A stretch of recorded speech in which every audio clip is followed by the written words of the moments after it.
What's up, fam? Welcome back to the YouTube channel. This is a video to like rewind and bring it all back, and I want to explain what is going on here and why I'm here back on your iPhone. And if you have an Android, I just want to know, what is you doing, brother? Now I also know that you're sitting on the toilet right now. Over half the population does. Anyways, so I'm gonna need you to pause here, get off the toilet, go take care of your business, go wash your hands, you nasty, and then I'm gonna need you to come back and resume when you're done. So we're gonna pause right here. Now, if you follow me on IG, which is right here, my ad sign right here. Hello!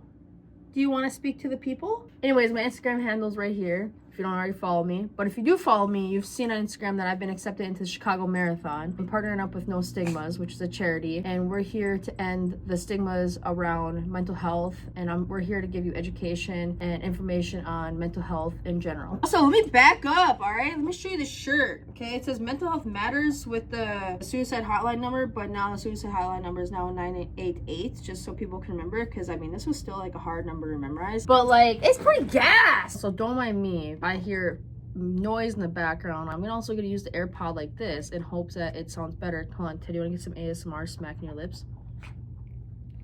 Perfect. If you follow me on Instagram, like actually follow me and like read my posts, you know how open I've been about my mental health this entire year, just going back into treatment for the second time around and being diagnosed bipolar 1 along with depression and all that type of stuff. Like, you know how important mental health is to me as a person. And honestly, if you're someone who has been diagnosed with any type of mental health disorder and you're struggling with trying to figure out how to deal with it and overcome the different things, just know that you're not alone in this whole process. Because for me, I've gone through so many different waves of trying to learn different things and like allowing myself to take the medications and not be like so against them. And to be honest with you, that is like the biggest thing that changed me and my mental health, is like being consistent with my medication. And some of you who don't have any type of mental health battles, like I feel like everyone does essentially, but if you really believe you don't, and you're like, wow, Kat, you're being a little too open about this, I really could care less, just because like I feel like me being open about this can help and will help at least one person. And I don't care if in the population of whatever, 3 trillion people or whatever it is, if I can help at least one person with this video, that is like my main goal. If I do help you in some type of way,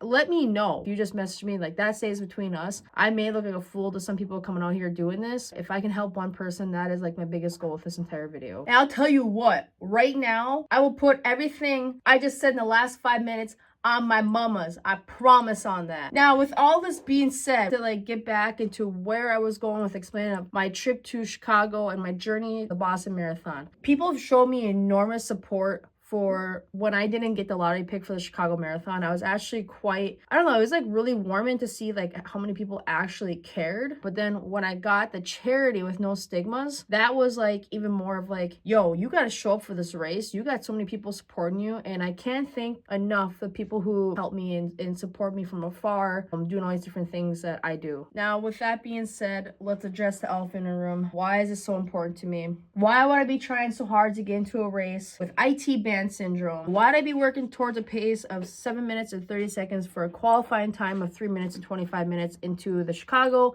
then get into the Boston? Why would I do that? Well, because I'm just dumb, but I don't know. For the first time since 2019, the Boston has made it even harder to get into their races. Made it 5 minutes quicker. It used to be 3 hours and 30 minutes for my age group, but yet they've making it harder to get into the 2026 Boston Marathon to even like consider into like the pick. I have to hit 3 hours and 25 minutes. Yikes. So why am I doing this? Well, because the short answer is my dad. And to be quite honest with you, I love being the person that people point at her and be like, that chick right there, she is bad shit crazy. All right, let's get to it. 2013, my dad and I were supposed to go see the Boston Marathon. So we looked at flights and we looked at all different things we wanted to see while we were there.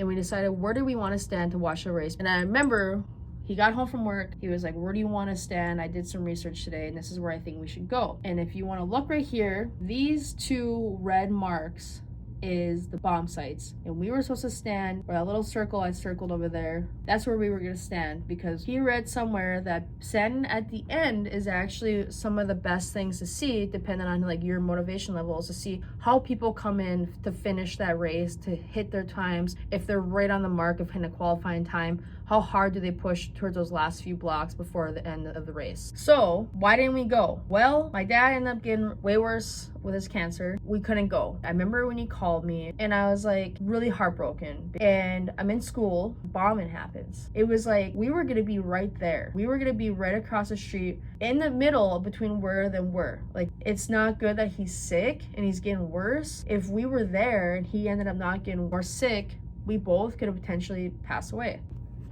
Please hold, my cat is in front of my camera. Days before my dad passed, knew he was coming to the end, so I was able to have like my final moments with him. We had so much we talked about. I was 19 when my dad passed, and one of the things was the Boston, because I was like, at some point, I promise you, I will do the Boston Marathon for you. And I wish I still had it. I don't know what I did with it. I think it was just like after he passed, I just went in this mad, like, anger, sad stage. I wrote like this letter to him, and I wanted him to know, even though I verbally told him, I will do the Boston Marathon for him. And while going through so many phases of my life, as far as like my body, losing so much weight from my eating disorder, to a back injury in 2017, to putting on 40 plus pounds of muscle mass and being an absolute unit.